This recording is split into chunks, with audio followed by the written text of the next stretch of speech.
Yes sir, white rose. படம் எப்படி madam? நல்லா இருக்கு சார். சிங்கிள் வேர்ட்ல சொல்லணும்னா எப்படி சொல்லுவீங்க? லேடிஸ்க்கு வந்து ப்ரொடெக்டிவான ஒரு ஃபில்ம். ஸோ பாருங்க போர் அடிக்காது. என்ன சொல்ல வந்திருக்காங்க? அதுதான் சார், லேடிஸ் எப்படி ஒரு சுச்சுவேஷன்ல மாட்டிக்கிட்டா, கிரிட்டிக்கல் சுச்சுவேஷன்ல மாட்டிக்கிட்டா எப்படி நம்ம அங்கிருந்து வரது அப்படிங்கறத, வேற ஒன்றும் கிடையாது. உங்களுக்கு பிடிச்ச சீன் தான். எனக்கு எல்லா சீனும் பிடிச்சிருந்தது. இது போர் அடிக்குன்னு நான் சொல்ல முடியல. காரணம் என்னன்னா அந்த மியூசிக், பேக்ரவுண்ட் மியூசிக் பக்காவா. எனக்கு ஒவ்வொரு மியூசிக் எல்லாருமே பண்றாங்க. பட் ஒரு படத்தை வந்து நம்ம அந்த த்ரில்லர் படம் எடுத்துட்டு போகும்போது பேக்ரவுண்ட் மியூசிக் தான் நம்மள அது இன்ட்ரெஸ்டா பார்க்க வைக்காது. ஸோ அதுல எனக்கு ரொம்ப சாட்டிஸ்ஃபை. உண்மையாவே இது ஒரு பட்ஜெட் ஃப்ரெண்ட்லி, பட்ஜெட்டா இருந்தாலுமே நல்ல எக்ஸ்பீரியன்ஸ் செம்ம மூவி இது. நீங்க கொடுக்குற காசுக்கு ஒர்த்தா இருக்கும். ஓகேவா, நீங்க சைக்கோ த்ரில்லர் ஃபிலிமு நீங்க கொடுக்குற காசுக்கு ஒர்த்தா இருக்கும். நீங்க இந்த பட்ஜெட்ல யாருமே இந்த மாதிரி எடுத்துக்க மாட்டாங்க. I think so. இது வந்து சாட்டிஸ்ஃபைட் மூவி. கைலாண்டியோட ஆக்டிங்கும் பயங்கரமா இருந்துச்சு. ஆர்கே சுரேஷ் வந்து ஒரு டிஃப்ரெண்டான ஒரு கேட்டகரியா பார்க்கலாம். நீங்க நார்மலா இப்போ இந்த ஆர்கே பாத்தீங்கன்னா ஒரு ரவுடியா ஒரு வில்லனா தான் பார்த்துப்பீங்க. இது வில்லன் தான்.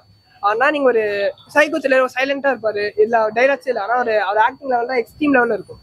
நீங்க பாத்தீங்கன்னா கைலாண்டியோட ஆக்டிங்கும் பயங்கரமா இருந்துச்சு. ரூஸ்ரோ ஒருத்தர் இருக்காரு, அவரும் சூப்பரா பண்ணிருக்காரு. அதுக்கப்புறம் இந்த மொத்த டீமுமே நல்லா பண்ணிருக்காங்க. மொத்தம் நல்லா பண்ணிருக்காங்க. Direction, screen play, everything is good. நீங்க 2 hours கம்மி தான். ஆனா நீங்க எந்த இடத்துமே லாக் இல்ல, எந்த இடத்துலமே ஈஸியா பார்க்கலாம். சூப்பரா இருந்துச்சு.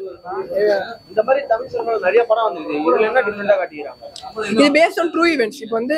இப்போ நீங்க ரியல் ஸ்டுடியோ ஓப்பனா யாரும் காட்ட மாட்டாங்க. அது மட்டும் எடுக்க மாட்டாங்க. கொஞ்சம் மசாலா ஆட் பண்ணா நல்லா இருக்கும். இதுவும் அந்த மாதிரி ஆட் பண்ணிருப்பாங்க. யாரையும் அந்த மாதிரி பண்ண மாட்டாங்க. ட்ரூ ஈவென்ட்ஸ் அது பக்காவா காமிச்சிருக்காங்க. இது எல்லாருக்கும் புரியுற மாதிரி இருக்கு. எதனால இது ட்ரூ ஈவென்ட்ஸ்? மார்ச்ல ஒரு 6 months நடந்திருக்கும். அந்த மாதிரி கேட்டகரியில ட்ரூ ஈவென்ட்ஸ் மூவி பாக்குறோம் அப்படின்றத தாண்டி ரொம்ப நேச்சுரலா இருந்தது அவங்க பெர்ஃபார்மன்ஸ்லாம். விமன் சேஃப்டி பத்தி தான் வந்து சொல்லியிருக்காங்க. லைக் இந்த மெடிக்கல் காலேஜ்ல நடக்கிற இது அது ரிலேட்டடா தான் இருக்கும் ஸ்டோரி. ஸோ ரொம்ப இதுவா இருக்கு. நீங்க போய் பாருங்க. சைக்கோ கில்லர்ஸ் அந்த மாதிரி மூவி எடுத்துட்டு போயிருக்காங்க, அந்த மாதிரி சொல்றாங்க. அதை எப்படி பாக்குறீங்க? சைக்கோ கில்லர்ஸ்ன்றது ஆக்சுவலா நிறைய விஷயம் வந்துட்டு சைக்கோ கில்லர்ஸ்ன்றதே வந்து நம்ம நிறைய பேர் வந்து மூவில பார்த்து தான் தெரிஞ்சுக்கணும். ரியல் லைஃப்ல வந்து நிறையவே இருக்காங்க. ஆனா அது நம்மளுக்கு வந்து நம்ம பொதுமக்கள்லாம் பேனிக் ஆயிடுவோன்றதுனால வெளியே பெருசா சொல்லிக்கிறது இல்லை. ஸோ இந்த மாதிரி ஃபிலிம்ஸ்லாம் காட்டுறப்ப அட்லீஸ்ட் நாளை பின்ன எங்கேயாச்சும் ரோட்ல தனியா போறோம் அப்படின்றப்ப ஓகே இந்த மாதிரியும் நடக்குதுன்றத நம்மளுக்கு நியூஸ் மூலியமா தெரியாது. அஃப்கோர்ஸ். ஸோ இந்த மாதிரி ஃபிலிம்ஸ் மூலியமா தெரிஞ்சு நம்ம அவேர் ஆகிக்கிறோம். அந்த மாதிரி உமன் சேஃப்டி அந்த ட்ரைலர் அது மாதிரிலாம் கொடுத்துருக்காங்க. அதுல என்னதான் உமன் சேஃப்டில சொல்ல வராங்க? விமன் சேஃப்டினா லைக் அந்த அப்போ காலத்துல இருந்து இப்ப காலம் வரைக்கும் ஃபுல்லாவே நம்ம பார்த்தோம்னா அப்போ காலத்துல இருந்து இப்போ காலம் வரைக்கும் நம்ம ஃபுல்லாவே பார்த்தோம்னா விமனுக்கு வந்து சேஃப்டி இல்லை அப்படின்றதுதான் ஒரு உண்மை. ஸோ அதை வந்துட்டு நம்ம எந்த மூவில சொன்னாலும் ஒரு பக்கம் அஃபென்சஸ் நடந்துட்டு தான் இருக்கு. ஸோ அட்லீஸ்ட் இந்த மூவிஸ்லாம் வந்துட்டு பாக்குறப்ப விமனுக்கு வந்து நம்ம தங்களை தாங்களே எப்படி காப்பாத்திக்கணும், எப்படிலாம் வழிகள் இருக்கு அப்படின்றது தெரிஞ்சுக்கலாம். ஸோ அதுக்கு ரொம்ப யூஸ்ஃபுல்லா இருக்கும். இந்த மாதிரி ஆஸ் யூஷுவல் சைக்கோ த்ரில்லர்ல இருந்து அந்த பொண்ணு எப்படி தப்பிச்சு வரான்றது. படத்துல வந்து பிஜிஎம் சாங்ஸ் எப்படி இருக்கு? பிஜிஎம் வேற லெவல்ல இருந்ததுன்னா சாங்ஸும் நல்லா தான் இருக்கும்.